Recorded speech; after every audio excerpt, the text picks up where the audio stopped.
noches, yo soy Julio Ligorriga y esto es Destino 2011.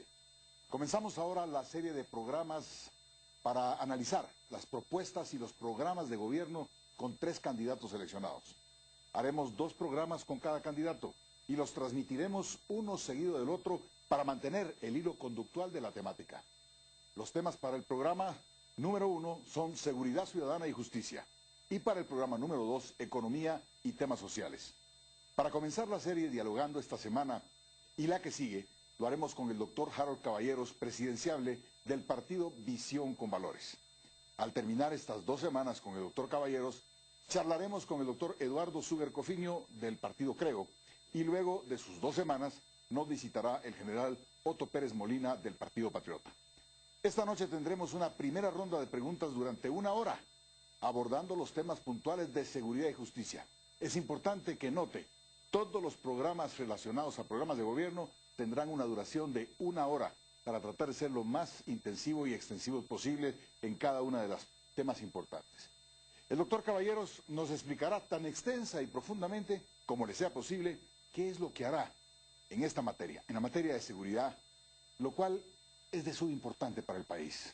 Sin más demora, comenzamos este diálogo. Bienvenido, doctor Caballeros. Muchísimas gracias, Julio. Gracias por tenerlo de nuevo aquí en esta su casa.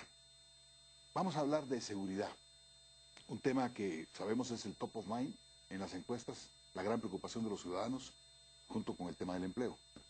Esta noche hablaremos extensamente sobre seguridad, y tal vez la primera pregunta que le haría, de acuerdo al doctor de la NESE, quien hace poco en un foro de Fundación Esquipulas me dijo que la justicia no era la piedra de toque de la seguridad.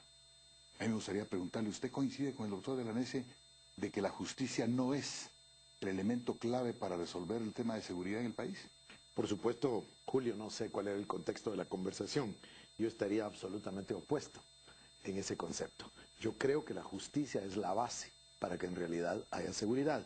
De hecho, nosotros no hablamos de seguridad y justicia. Nosotros hablamos de justicia para que haya seguridad. Yo creo que el concepto de que el que la hace la paga es verdaderamente lo que frena los instintos a veces negativos del ser humano en el sentido de la criminalidad. Muy bien, y siendo entonces que usted no coincide, porque es precisamente en ese contexto que usted lo está hablando, que me corrigió la plana el doctor de la NESE, lo cual yo acepté porque él es un jurista muy respetable, pero en todo caso yo tampoco coincidía con él. ¿Cómo se sentiría usted gobernando Guatemala bajo la intervención de la comunidad internacional en el sistema de justicia? ¿Considera usted que al día de hoy esa intervención solicitada por nosotros, los guatemaltecos, ha sido funcional, ha sido eficaz, es positiva, o más bien ha metido distorsión en la temática y el desarrollo de nuestra propia problemática? El mandato de CICIG es un mandato sumamente claro y está acá para contribuir al fortalecimiento de nuestro sistema de justicia y batallar específicamente en contra de la impunidad. Sin embargo, nosotros debiéramos dividir la acción de la CICIG en 2. Y voy a permitirme usar el nombre de los 2 comisionados. Tuvimos un comisionado, Castresana, Carlos Castresana, que fue un comisionado altísimamente mediático, que empezó a irrumpir en diferentes sectores de la sociedad, en las comisiones de postulación, en cuanta cosa había, además de su función propia de investigación. Sale el doctor Carlos Castresana, entra el nuevo comisionado y ahora nos encontramos con que el doctor de la NESE es exactamente lo opuesto. Es totalmente antimediático, por decirlo de alguna manera. Entonces el guatemalteco se pierde. ¿Dónde está la CICIG? No porque haya dejado de existir, sino porque no aparece mediáticamente.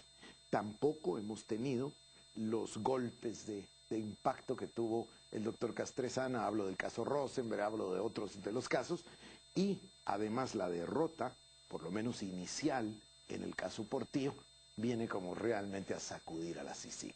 Entonces tenemos 2 etapas de CICIG, pero si nosotros independizamos de los 2 comisionados y sus respectivas personalidades, la acción de CICIG es positiva si nos ayuda en lo que es exactamente su mandato: contribuir al fortalecimiento de nuestros instrumentos de justicia y ayudar en la investigación. Yo creo, yo no sé si lo dije acá, ya lo he dicho en varios lugares, si una persona se quiebra el brazo y le ponen un yeso por 2 meses, se recupera el brazo. Si el yeso se queda 5 años, se le arruina el brazo. Entonces, mi ejemplo es el siguiente. Nosotros necesitábamos de una figura como la CICIG, pero lo que más necesitamos es fortalecer nuestras propias instituciones. Dentro de este plan, Julio, que yo me permití traerle una copia en un CD, que es el Plan 2050, no le voy a dar el libro porque a lo mejor lo necesito durante la entrevista, pero en este Plan 2050 nosotros hablamos de que es básico el fortalecimiento de la cadena de justicia para poder obtener seguridad en el país. Ok, ¿por dónde transita ese fortalecimiento? Porque todos sabemos en Guatemala, y es clarísimo, que toda esa estructura que habría que revertebrar, reformular, está totalmente corrupta. Precisamente la derrota que sufre CICIG en el caso Portillo, está claro que ahí no sucedió precisamente nada de conformidad con la ortodoxia legal, ¿verdad? Entonces, ¿por dónde? Esa observación es francamente muy puntual, muy buena. Eso se refleja en toda la cadena de justicia, ¿verdad? En las cortes, en el organismo judicial completo, en el MP, en todo. Nuestras autoridades han sido cooptadas por el crimen organizado, por el narcotráfico, por los intereses oscuros, etc. ¿Cómo podemos entonces soñar con reconstruir Guatemala? A través del reemplazo de las personas, número 1, a través del reemplazo de sistemas legales, jurídicos, y número 3, a través de la voluntad política. Esos son los 3 instrumentos. Voy a citar un caso histórico. Veníamos de la década de los 70, comenzamos la década de los 80, teníamos una historia de violencia política, asesinatos políticos, golpes de Estado, fraudes electorales. Entonces se busca cómo podemos nosotros recuperar la confianza en nuestro propio sistema electoral.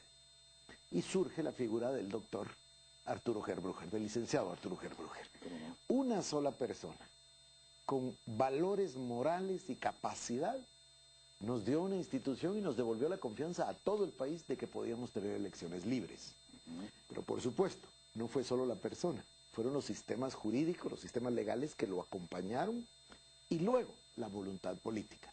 Y aquí cuando hablamos de voluntad política, Julio, quiero hablar de un tema que me está ocupando mucho de mi pensamiento como uno de los temas centrales de la problemática guatemalteca, si no el más importante, el financiamiento de las campañas electorales. ¿Por qué entra tanto dinero oscuro, le voy a decir oscuro, a las campañas, que no son campañas millonarias ya son de decenas y de centenas de millones? Entra ¿A usted tanto le han ofrecido dinero oscuro? A nosotros nos han ofrecido dinero, nos han ofrecido personas que nosotros en su momento interpretamos que no eran las debidas y que las rechazamos, pero vemos la plata en la calle. ¿A ustedes han hablado de narcotraficantes? Yo diría que no tanto así, pero sí se han acercado personas ofreciendo cantidades que lógicamente no vienen del ahorro, ¿verdad? Sí, en ciertos departamentos del país.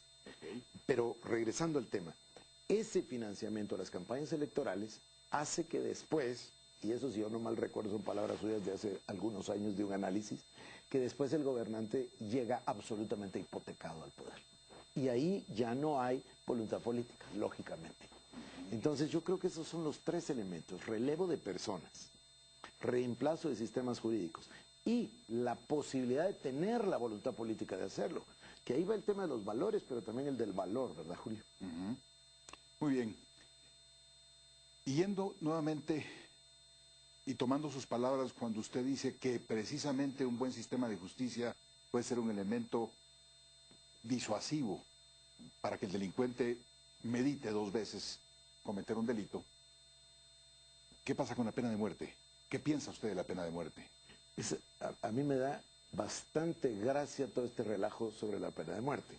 Cuando yo era un jovencito, Julio, y estudiaba allá en la Universidad Francisco Marroquín, ya la pena de muerte era una parte de nuestro sistema de justicia. Nuestro ordenamiento legal tiene la pena de muerte, yo no me acuerdo ni desde cuándo, así que la pena de muerte ahí está. Y tipifica claramente cuándo es un homicidio y cuándo pasa a ser asesinato. Cuando se dan esas agravantes, despoblado, nocturnidad, premeditación, alevosía, etcétera, etcétera, se configura la tipificación de un asesinato y hay pena de muerte. O sea que está en nuestro ordenamiento jurídico. Yo no sé por qué hoy la discutimos. Ahí está. Ok. Si usted llegara a ser presidente, hay 30 personas, quizá un poco menos, esperando un indulto presidencial y han sido condenados a pena de muerte. ¿Usted daría pase a la pena de muerte inmediatamente para estos personajes, a estas personas? Yo buscaría desde el primer instante eliminar el indulto presidencial. Es un resabio de la época del rey, ¿verdad? Si nosotros tenemos separación de poderes y el organismo judicial juzgó a una persona, tipificó el delito, dedujo con evidencias de que había sido el asesino y le da la pena de muerte, ¿qué tiene que hacer el presidente diciendo sí o no? O sea, usted elimina el indulto y, por supuesto, ordena la ejecución de esas 30 personas o 25 que aún quedan en... Las ordena el organismo judicial, pero yo estaría de acuerdo. Ok, muy bien.